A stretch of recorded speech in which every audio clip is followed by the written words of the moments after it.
What's going on, everybody? Doc from Average Gamer Guys back yet again. More Halo Wars 2 action. Today we're jumping right into it. We're doing some Sergeant Johnson and some Blitz Firefight. Really having a lot of fun testing out different strategies with the different leaders. Definitely got to do Sergeant Johnson, obviously, because he's a new leader. So we're checking him out. Overall, pretty well. I will say, doing the voiceover after this and the audio recording after playing this, it was a lot of fun messing around with his different units, and he has some great capability to actually run in Blitz Firefight. So happy to be trying this out. Did pretty well, I think, running the solos. Not a bad setup at all. And so what we're going to do for this first a little bit actually is I'm actually going to show you the first 10-15-ish minutes of this in regular time, just to show you how I got set up, because I think the setup is especially important right here at the beginning. And if you can do that and you can kind of follow the guide to get set up, I think you guys will have quite a bit of success, because there was quite a few rounds after that, once I was really set, that I didn't have to do a whole lot. Really went on autopilot. There's two main points I'll say right up front for those of you maybe you don't want to stick around for the whole video. I know it's going to be a little bit longer. Two real big main points that make Sergeant Johnson really good. The bunker drop is absolutely phenomenal. Absolutely phenomenal. I'm seriously. It takes up so much damage. It's such a the units have to focus on it so much that it really it soaks up a ton of damage, and it keeps everything alive. The fact that you can put some Cyclops in it, you can put Marines, and you can put some snipers in it, makes it just so good. Snipers and Cyclops being two of the best units that you would actually have in kind of the initial waves during Firefight anyways. Plus the starting army comes with a sniper and the capability to really kind of hose down some infantry units. So just all around, just really solid.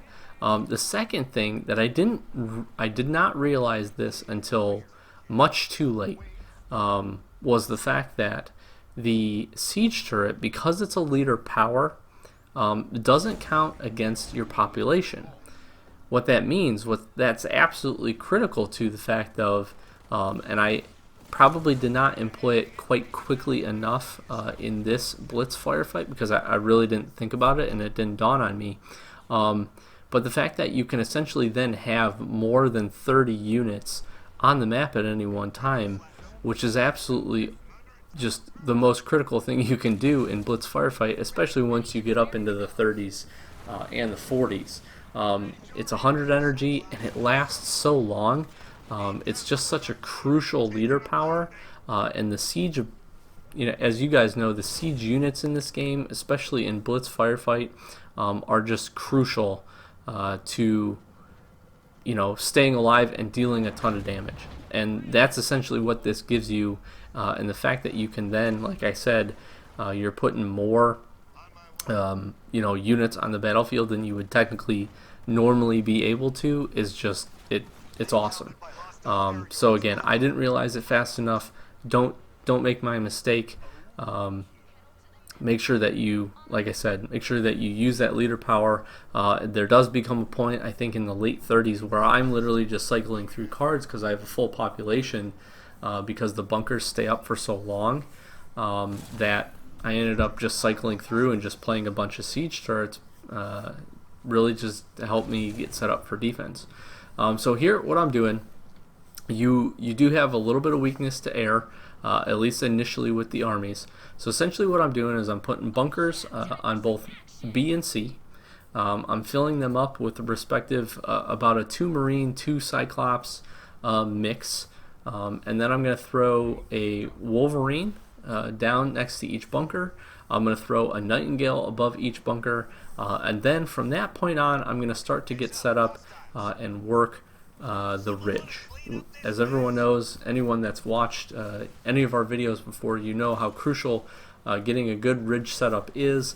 Being able to put some siege units up there, being able to put some of your vultures up there because of their range and the capability for them to shoot their Phoenix missiles is just awesome. But I do want to get initially set up on B and C, B being my primary because that's where a lot of the push from the units comes from. And really from that, once you get B and C set up and you get those bunkers pretty well established, honestly, you can kind of go on autopilot from there. I'm also going to put a bunker right here, which I had a terrible time trying to select off of and get these units in. This bunker is essentially just going to act as a barrier for the siege units that I will eventually call in. So also very, very critical. The nice thing too about the bunkers is the fact that right here, if you kind of go an air setup and the bunkers, these hero units that you're facing, they can't pull them in. They're going to end up pulling that Wolverine in, which really kind of sucks. I'd run the Vanguard Wolverine. It is a little bit more expensive, but the damage dealing capability is just great. Here, doing a decent job. My bunker really not soaking up a lot of damage because it's not being targeted. But here I finally get, I think I get my Wolverine out. I try to get it back in the smoke because I really don't want it to die, and I'm letting the bunker just go to work here. And besides this, I mean, this really is generally is pretty much the setup. Now, like I said, at the beginning of the game, I'm not going to use the siege turret. I don't recommend that. I would definitely recommend having both the Kodiak and the siege turret in your deck, but I would definitely recommend use the Kodiak first, get your population to your 30, especially once you get kind of a varied setup here. You're going to see me dropping in a Cyclops, throwing it in the garrison. I'm going to put another Nightingale up above this to keep this bunker full of health. And that's really going to do me pretty well throughout the course of this first 10 to 15 waves. Not going to have to do a whole lot beyond this. I do have the one Vulture up just to really be able to take down some of the tougher units. And I think the next priority here is just get a Kodiak going. Obviously, you do want to be focusing in on your energy cores and the capability to grab them. I've got this kind of random Cyclops that I had run over there in some of the earlier rounds. I'm going to try and get him over, I think. And yeah, I mean, generally a very good setup. You can see how these infantry waves, especially at the beginning, really don't stand a chance. I mean, wholeheartedly, honestly, there's nothing they can do. They're not going to be able to take the bunkers down. They have too much health. You throw a Nightingale up above it, and you throw a Vulture back there, just be able to kind of shoot over the top and deal some damage. No issues, no problems whatsoever. And honestly, these first 10 waves or so, really you should just have a heavy focus on, one, obviously getting set up, but two, just make sure you're grabbing all of these energy cores. You're going to see here I get 120 energy out of that, which is perfect. Plenty of time to run over here, I think, and actually grab this one. And I think this allows me to get my first Kodiak set up, which I believe I do right here. Yep. And yeah, once we're getting this locked in, like I said, basically on autopilot. And I'm already at 21 population, which it stinks a little bit because I don't have as much setup as I would normally like. Usually you want to obviously have quite a bit of siege units up, a couple Vultures up. I do have 3 Nightingales and 3 bunkers up, so I'm definitely not mad about that. Here I'm going to call another Vulture in just because the damage dealing capability is absolutely great. I'm also a little weak on the anti-air, so I think I'll end up calling in another Wolverine here once we get another energy core.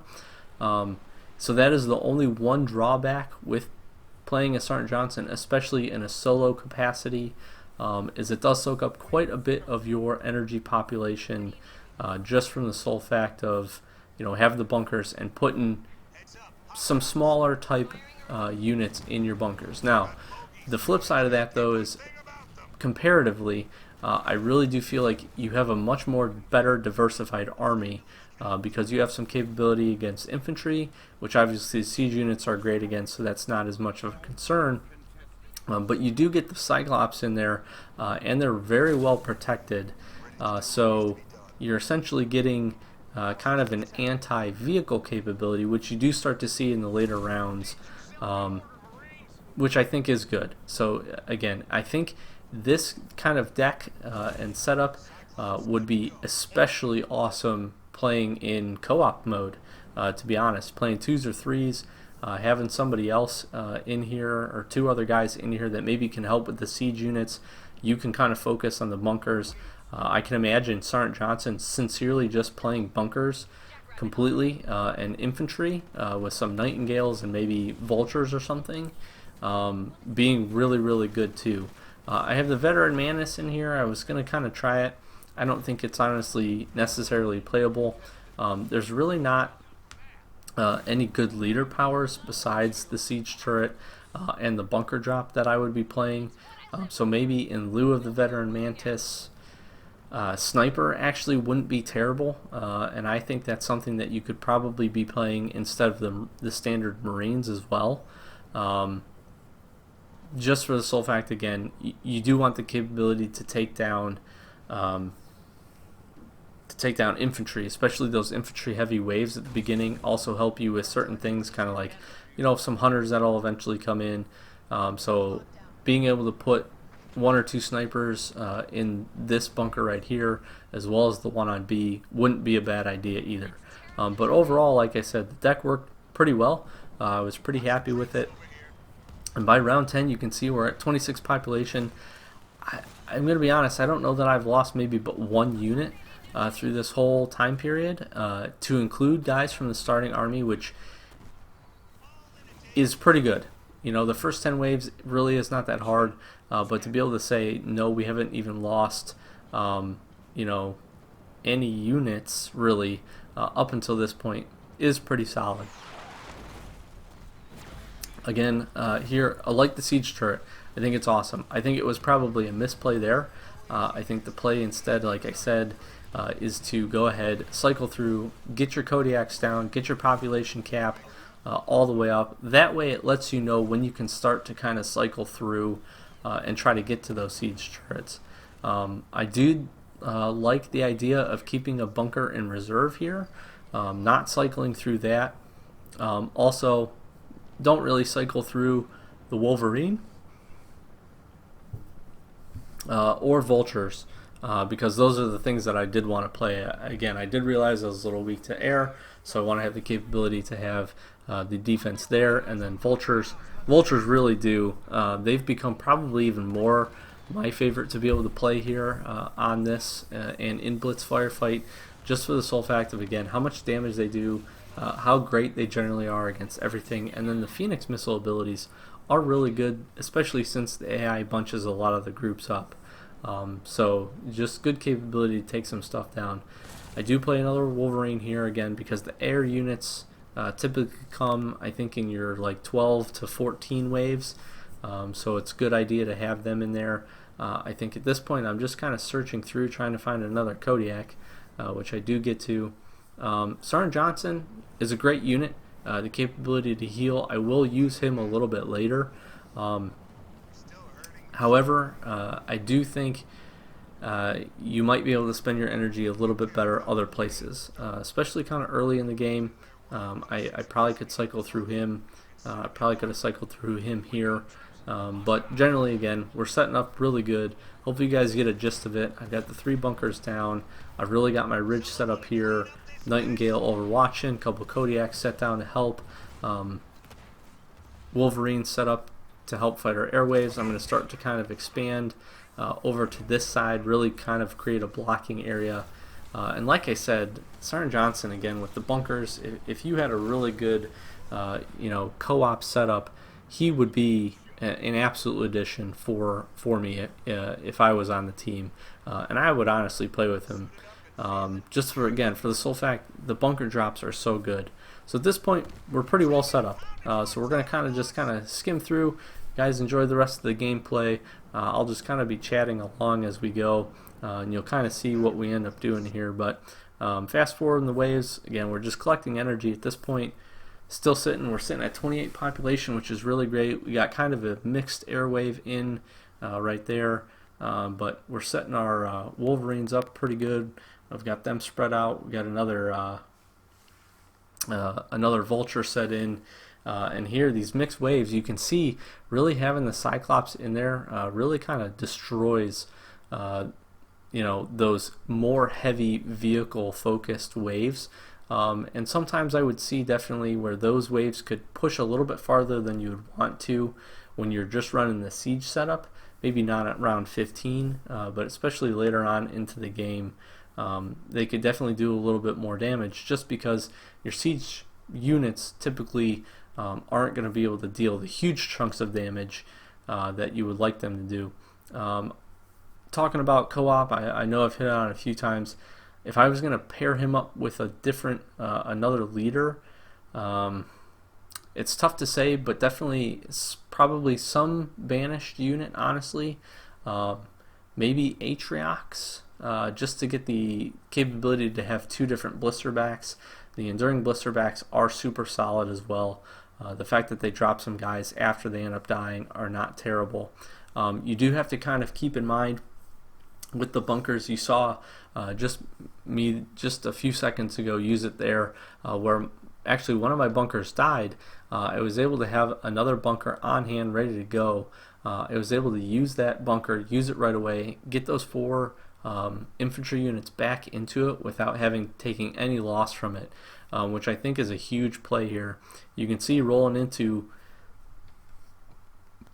wave 19, we're sitting at 435 energy. We're sitting at 30 out of 30 population. I'm feeling really good about this at this point. I've got some vulture set up. Obviously, blast units are a concern because they will take the bunkers out almost immediately. And that's why obviously you do still have to have kind of the siege unit set up.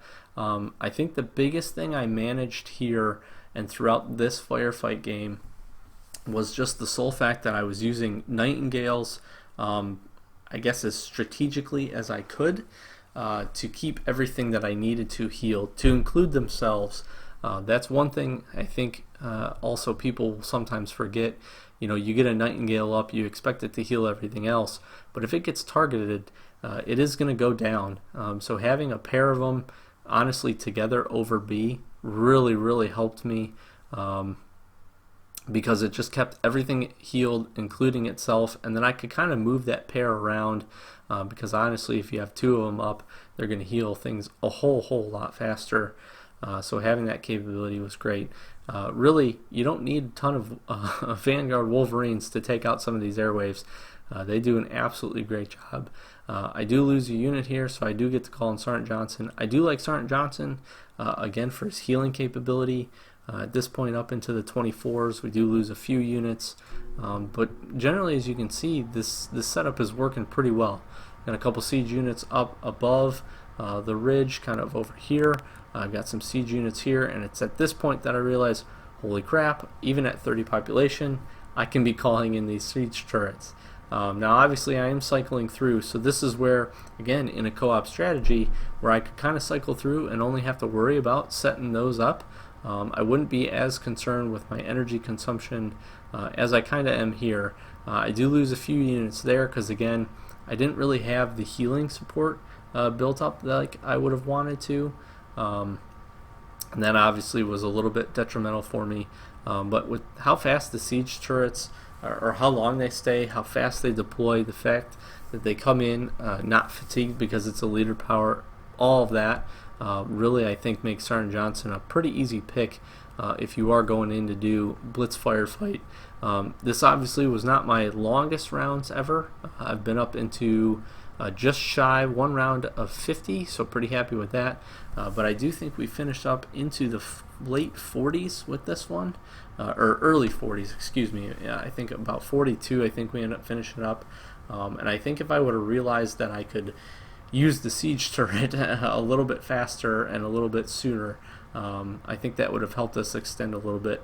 I also, again, think I did make the mistake of not having the snipers in here. That would be a big recommendation for me. And like I said, if you could get a team set up where somebody's running, really just worrying about the bunkers and maybe vultures and the healing side of things, where everybody else is kind of worried about putting, blisterbacks or Kodiaks down, especially if you got a 3-team. I think this could be a really killer pairing. And the fact of you could almost just take bunkers, put multiple bunkers on the points, put multiple bunkers up on the ridge, essentially do a line of bunkers, and then putting all of your siege units behind it, I think would be absolutely awesome.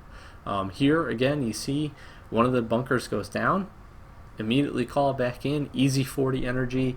I think I did lose 1 infantry unit out of that little group, but honestly not bad at all for a push. And if that's the only thing you're losing, and at 40 energy, that's pretty easy to replace. So here you see me just moving around. I'm not doing as good of a job as I normally do with energy collection. I was getting some bad energy drops as well. Here you see a pretty good push. Can obviously take down the bunker, can take down the units. I try to do a decent job of getting this thing refilled before it kicks off, but then I get hit with yet another blast unit. The air blast units are also really brutal to your team, and that's where I think having a banished leader, again doing kind of a co-op setup, would be really critical too, because they might be able to throw you ironclad wraiths or ironclad hunters just kind of around your bunkers, really just to shore up against, those blast units, and I think that would help your longevity as well. Here I start to kind of get overwhelmed a little bit. My siege turrets and Kodiaks are just not putting down the punishment that I need to, and I'm just probably not calling in the right units, to be honest.